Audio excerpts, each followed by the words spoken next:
surah Al-Insyirah ini pertama adalah kalau dilihat dari artinya Al-Insyirah adalah apa? Lapang. Lapang. Hati kita harus lapang. Dari makna nama surahnya aja memberikan pelajaran buat kita dalam hidup ini. Kita harus lapang. Dalam kondisi apapun, sesulit apapun, kita harus hadapi dengan hati yang lapang.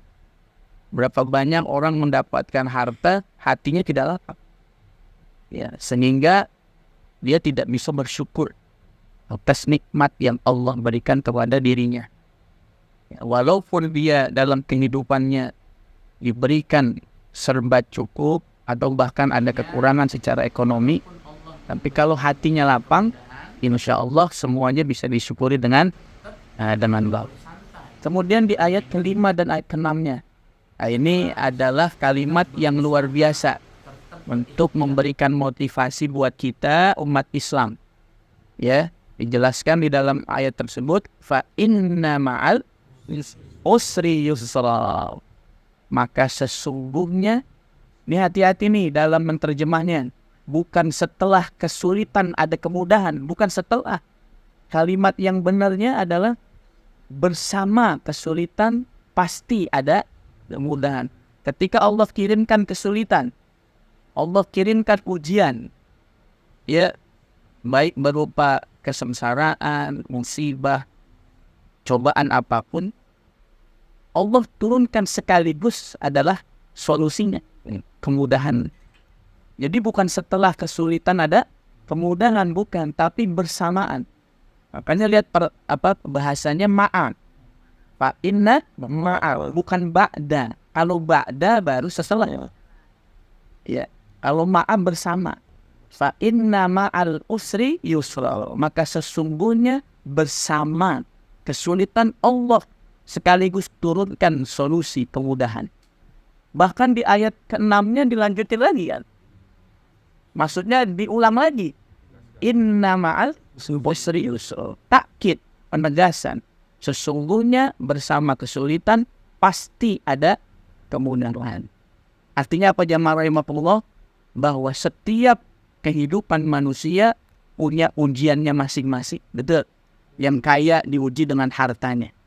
Yang miskin diuji dengan keterbatasannya. Ya. Yang ganteng dengan ketampanannya. Yang kurang dengan kekurangannya. Maka semua ujian itu jamaah rahimakumullah, kata Allah, pasti ada kemudahan dari setiap kesulitan yang Allah berikan kepada. Maka ditegaskan pada ayat lainnya, la yukallifullah nafsan illa wus'aha. Allah tidak akan menguji seseorang kecuali sesuai dengan kemampuannya. Kalau kita diuji, berarti Allah yakin kita mampu, betul nggak? Ya, mudah-mudahan sedikit kita bisa ambil hikmah dari ayat 5 dan ayat ke-6 dari surah Al-Insyirah. Ini di surat di ayat 5 dan 6 nih. Betul. Maka sesungguhnya bersama kesulitan ada kemudahan. Berarti bisa menemukan kemudahan dulu baru kesulitan, atau kesulitan dulu baru kemudahan. Jadi bahasa Quran ini yang didahulukan adalah al-usri, ya. Ya. Berarti sulit. Allah ingin melihat dulu. Tidak mungkin Allah beri mudah dulu, betul nggak? Allah ingin uji keimanan dulu. Dengan kesulitan, dengan kesengsaraan, dengan musibah. Ya. Seperti contoh seumpama ada orang berumah tangga. 10 tahun tidak dikasih keturunan. Allah ingin lihat keyakinan dia, kesetiaan dia kepada istrinya, betul nggak? Nah, kalau dia nggak setia, mungkin dia gitu kan bahasanya seperti itu. Maka Allah akan kasih dulu kesulitan. Ibarat orang sekolah itu nggak mungkin SD naik SMP tanpa ujian, itu pasti diuji. Orang mau naik level tingkat pangkat jabatan di suatu pemerintahan tuh, suatu pekerjaan, pasti ada tesnya dulu. Dari tes itulah dilihat apakah dia layak untuk naik level. Makanya itulah kehidupan. Ya, jadi pasti diuji dulu dengan kesulitan, pasti di situ ada kemudahan. Berarti dilihat dari keseriusan perjuangannya dulu. Betul, proses. Jadi nggak mungkin orang langsung enak, betul nggak? Betul.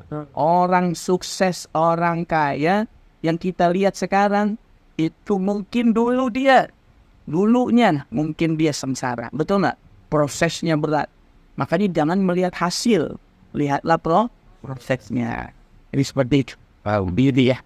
Oke. Ayat nomor 7 itu berarti mengajarkan kita tuh tetap bekerja keras walaupun sudah dapat kemudahan itu ya Pak Ustaz. Iya. Dan kita dapat hasilnya mungkin kenaikan gaji atau kenaikan pangkat. Apakah dengan kita sudah dikasih hasil itu kemudian kita berleha-leha? Enggak. Kita disuruh terus berikhtiar. Sampai kapan Ustaz? Sampai ajal menjemput kita. Kita terus berproses menjadi lebih baik lagi. Ustaz sudah baik, jadi lebih baik lagi. Sudah baik lagi, terus. Ya, hidup ini terus akan menjadi manusia yang terus menjadi lebih baik. Makanya kemarin di Surah At-Tin kan dijelaskan ya bahwa manusia ini adalah makhluk yang terbaik yang Allah ciptakan. Tergantung kita kan. Kalau kita mendahulukan nafsu, kita lebih hina dari binatang. Betul bahasanya ya. Tapi kalau kita mendahulukan hati nurani dan mendahulukan akal logika kita, maka kita lebih mulia dari malaikat. Itu bahasa Quran.